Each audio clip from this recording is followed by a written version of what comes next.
हाँ जी, आज जो है हम हमारी संस्कृत की वर्णमाला को सीखेंगे और उसमें कौन कौन से वर्ण होते हैं, किस तरह से उनका उच्चारण होता है। और जो संस्कृत और हिंदी दोनों की वर्णमाला जो है वो सेम होती है, एक समान होती है, लेकिन कुछ वर्ण होते हैं जो हिंदी में अलग होते हैं और संस्कृत में अलग होते हैं।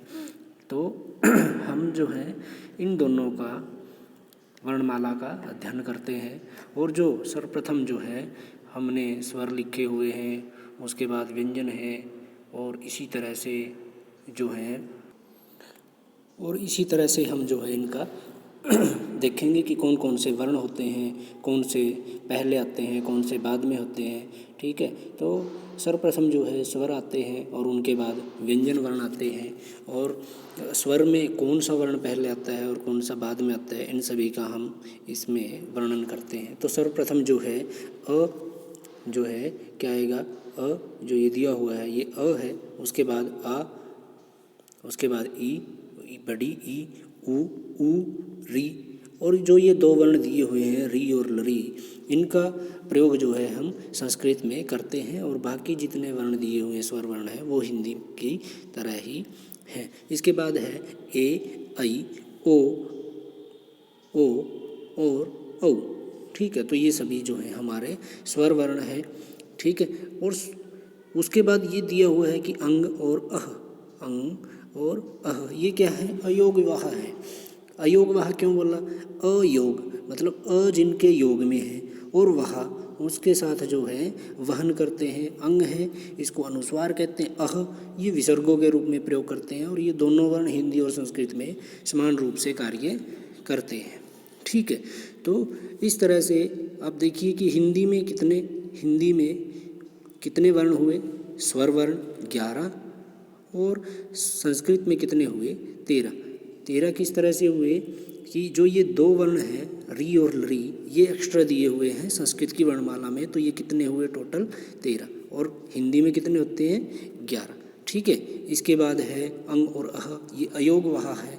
ठीक है, अ होता है योग में जिनके, या अयोग अ के योग के साथ जो वहन करता है वो अयोग वहा है। उसके बाद है व्यंजन वर्ण। व्यंजन वर्ण में देखिए कि हमने सर्वप्रथम लिखा हुआ है कवर्गः। कवर्गः का मतलब क्या है, कवर्ग। हिंदी में क्या बोलेंगे इसको, कवर्ग। वर्ग का मतलब क्या होता है, समूह। क वर्ग, क का समूह मतलब क वाली पूरी लाइन, क से अंग तक। तो इसमें कौन कौन से वर्ण आते हैं, क, ख, घ, घ, अंग। अब देखिए इनका उच्चारण जो है हम किस तरह से कर रहे हैं, अ, लेकिन इसमें अ नहीं है। अगर अ होता तो हम इसको इस तरह से बोलते क, ख, ग, घ और अंग, इस तरह से। लेकिन जब इनमें हलंत लगा हुआ नीचे, जो ये छोटा सा जो है, ये जो है नीचे लगा हुआ है, ये क्या है, हलंत है। इसको क्या कहेंगे हम, हलंत कहेंगे। इसका मतलब क्या है, इसमें अ वर्ण नहीं है। जब हम इसमें उसको लगा देंगे, हलंत को हटा देंगे, तो ये क पूरा हो जाता है। किस तरह से, वो पूरा किस तरह से हो जाता है, इस तरह से क, इसी तरह से ख, इस तरह से। ठीक है, ये हमारा क्या हुआ, व्यंजन वर्ण बन गए। और वो जो पहले हैं वो भी व्यंजन वर्ण है, लेकिन व्यंजन हमेशा जो है इस तरह से हलंत होते हैं। और वो किन की सहायता से बोले जाते हैं, स्वर वर्णों की सहायता से बोले जाते हैं। तो क वर्ग क वाली लाइन पूरी, च वर्ग च वाली लाइन पूरी, ट वर्ग ट ठ ड ढ ण, त वर्ग में त थ द ध न, प वर्ग में प फ ब भ म, इस तरह से। और ये इसी तरह से आएंगे सीरीज में, पहले क वर्ग आएगा, फिर च वर्ग आएगा, फिर ट वर्ग आएगा, उसके बाद त वर्ग आएगा, फिर प वर्ग आएगा।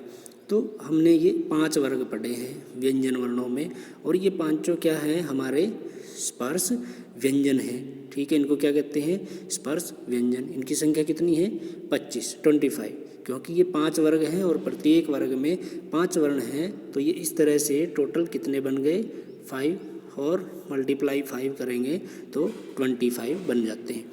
इसके बाद है ये दिया हुआ है हमारा य, र, ल, व। ठीक है, और वर्णमाला में ये इसी तरह से आते हैं, य, र, ल, व। ठीक है, उसके बाद स, श, स, ह, तीनों श का अलग अलग उच्चारण होता है। इसको हम एक अलग वीडियो में करेंगे, क्लियर करेंगे कि किस का उच्चारण किस तरह से होता है।